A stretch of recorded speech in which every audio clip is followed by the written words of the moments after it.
Sabemos muy bien que donde Estados Unidos dice vamos a instalar la paz, ese lugar nunca conocerá la paz mientras sea visitado por este país.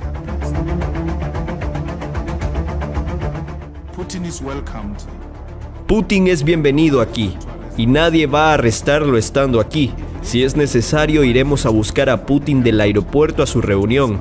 Hablará, terminará todas sus reuniones y lo llevaremos de vuelta al aeropuerto. Estos hipócritas de la Corte Penal Internacional no nos van a decir que conocen a los verdaderos violadores de los derechos humanos o que conocen a los asesinos de este mundo. El ex primer ministro Tony Blair admitió que cometieron un horrible error en el caso de Saddam Hussein y hasta la fecha no han sido acusados. George Bush sigue ahí. No han sido acusados hasta la fecha y luego Obama mató a Gaddafi, así que no ha pasado nada. Hoy estamos aquí con Libia destruida e incapaz de recuperarse por culpa de Estados Unidos. Sabemos muy bien que donde interviene la OTAN, esos son terroristas. Sabemos muy bien que donde Estados Unidos dice vamos a instalar la paz, ese lugar nunca conocerá la paz mientras sea visitado por este país. Así que no queremos que la hipocresía de la Corte Penal Internacional se aplique aquí en nuestro país. El presidente Putin es bienvenido. Conocemos a nuestros amigos, conocemos a la gente que nos liberó.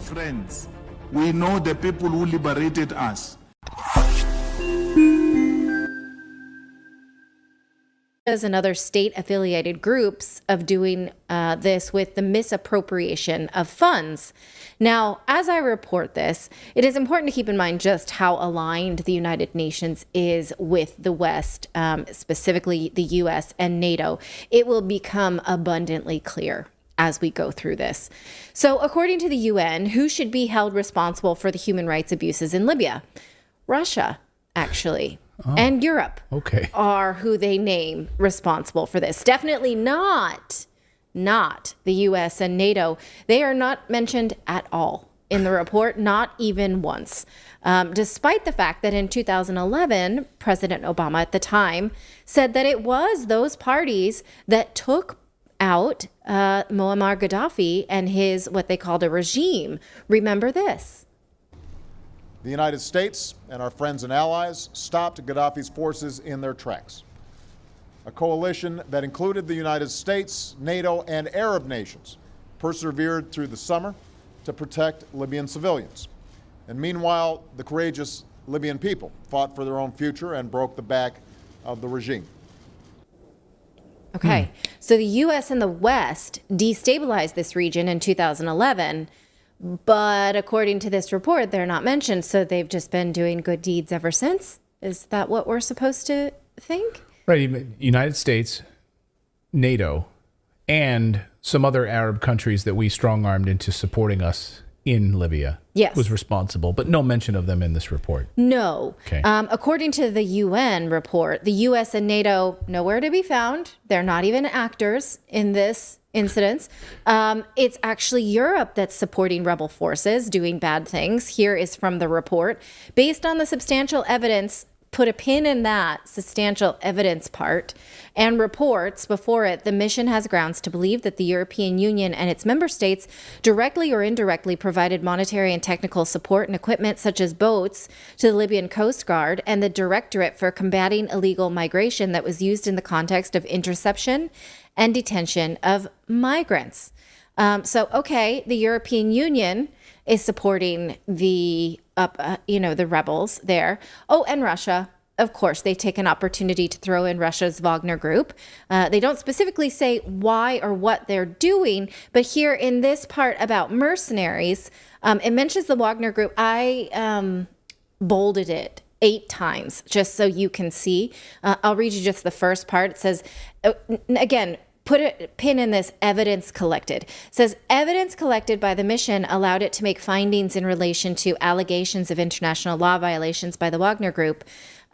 agents in southern Tripoli during the armed conflict in 2019 and 2020. The evidence demonstrated a heavier than initially calculated contamination of exploded Russian-made ordnance and commonly used Wagner landmines and other military explosive in manifestly civilian areas. Scroll down a little bit, one more sentence. The mission also confirmed the placement of military explosives in homes, inside sofas, and bathroom fixtures, for example, and other civilian areas, which led to death and injury of civilians. So they said they have evidence of these explosives and mines being in, say, sofas or bathroom fixtures. Well, how do they know? What is that evidence? They tell us what their methodology is for this report. They just did interviews. I bolded the parts here that are important. It says, since its establishment, the mission has carried out more than 400 interviews, primarily with witnesses and victims, and collected more than 2,800 discrete items of information. A large portion of the items was in the form of reporting, meeting notes, and that kind of thing. So they weren't actually a lot of evidence collecting. It was mostly speaking to people. The last one here says the mission undertook 13 missions, which were conducted during the last mandate extended period, where they actually went to Tripoli and they went to Benghazi. So without too much, actually on the ground reporting and mostly just speaking to these people, how do they know who made these bombs? How do they know who planted, do people who have been victims of bombs in their couches and bathroom fixtures generally know who made the bombs that were posted there? Or it's probably the same group who investigated the pro-Ukrainian group. They just know. Yeah, right? Therefore, no need to really investigate further. Yeah. We just know. We just have a feeling we know who it is. Right. They're saying they obvious. didn't. It's obvious. They're saying they didn't go to these crime scenes. They collected some artifacts, which we don't really get a sense of what they are, and they interviewed people. So how can they say for sure who did it? I'm just curious because, I'm remembering the report we did last year about the Uyghurs, where the United Nations didn't actually go there and see things. They presented us a whole report based on Google Images. So forgive me for being a bit cautious about these United Nations reports. That's not to say Russia doesn't have an interest in Libya or may not be doing these things, but Russia absolutely does have an interest in all of Africa. But I'm asking a question, how do we know that? And I don't have answers from having read this report. Now, the report details all manner of human rights abuses, including torturing gay people, capture of journalists and lawyers, harming children, enslavement, arbitrary detention. We are not disputing that these things happen. What we are disputing is, how did Libya come to this, and who we think is responsible? Well, when Obama announced the death of Gaddafi, he said this. Good afternoon, everybody.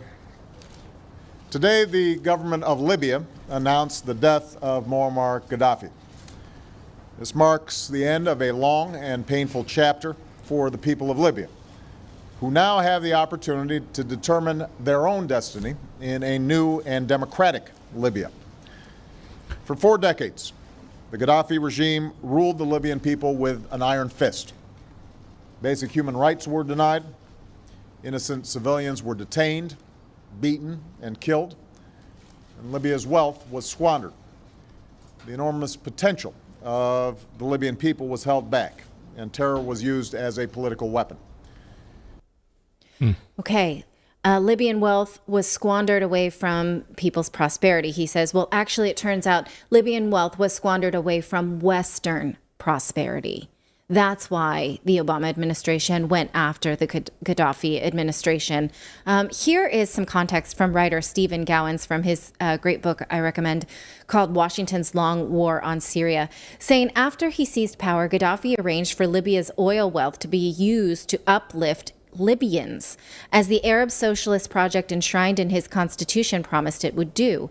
In 1963, Tripoli was a city of slums with many of its houses made from scrap and most without running water or electricity, according to a former State Department official. Gaddafi's Arab Socialist program enormously improved the lives of the settled coastal people. Under Gaddafi's government, they lived beyond the dreams of their fathers and grandfathers.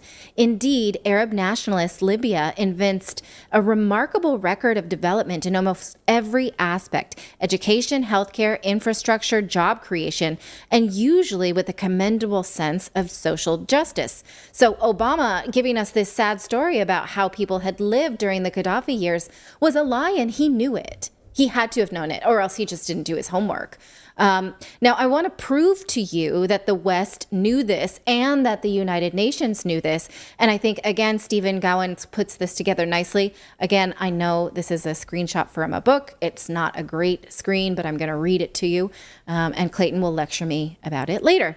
It says, a year after Gaddafi was overthrown, the Wall Street Journal reported that private oil companies had been incensed at the pro-Libyan oil deals that the Gaddafi government was negotiating and had hoped for regime change in Libya would bring relief in some of the terms they had agreed to in partnership deals with Libyan oil company, the national oil company.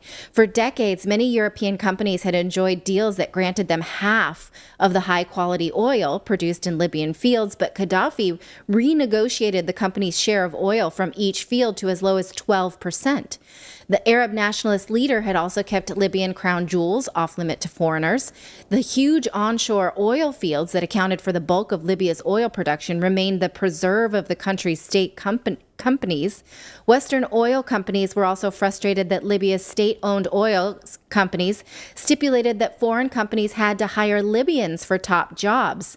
As a November 2007 State Department cable complained that those who dominate Libya's political and economic leadership are pursuing increasingly nationalistic policies.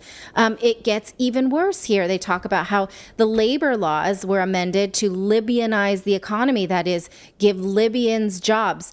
Oil firms pressed to hire Libyan managers, finance people, human resources.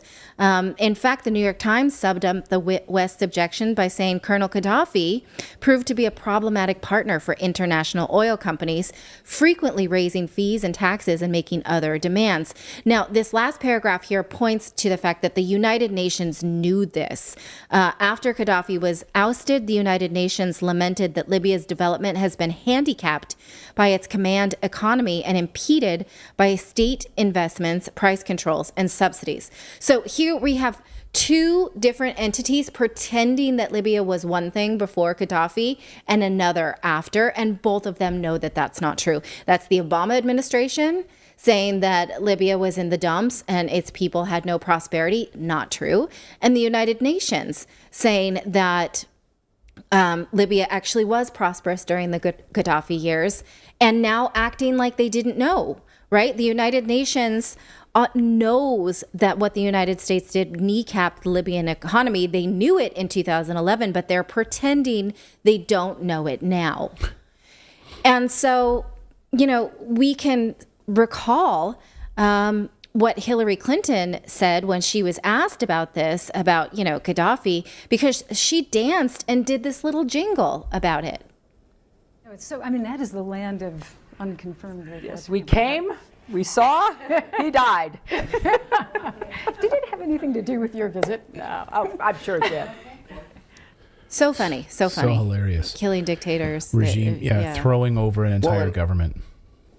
And also, it's like it's all about oil generally, because Gaddafi was also introducing called a gold dinar, and he was negotiating with Hussein in Iraq to trade oil in the gold dinar, and that was something that was highly. A lot of people wanted it in like African countries and stuff like that. It was a popular thing. And so it all revolves around oil. Anytime the U.S. is involved, if you look at oil and them trying to like either trade it in a different currency or something like that, it's just, it's insane how much pull that has on us. Right. So, but the United Nations knows that too, that anytime a leader shows a penchant for Arab nationalism, one of his heroes was Nasser from the leader of Egypt, who was one of the most modern day examples of Arab nationalism that wanted to keep prosperity and profits inside of Arab nations. And the United States just cannot abide that. So again, the United Nations knew that the U.S. and NATO backed the Islamic extremists in Libya in order to destabilize that nation. They knew it in 2011. Why are they refusing to say it now? Well, because they gave themselves this cutoff date of 2016. Obama's gone, Trump's in, it's okay. We don't even have to look at it. So the 5 years prior, when NATO literally overthrew a government and partnered with Al-Qaeda. Yes. They partnered with Al-Qaeda, the very people that we were told, attacked us on 9/11 and they're awful people, and yet we were literally funneling money and weapons to them. We team up.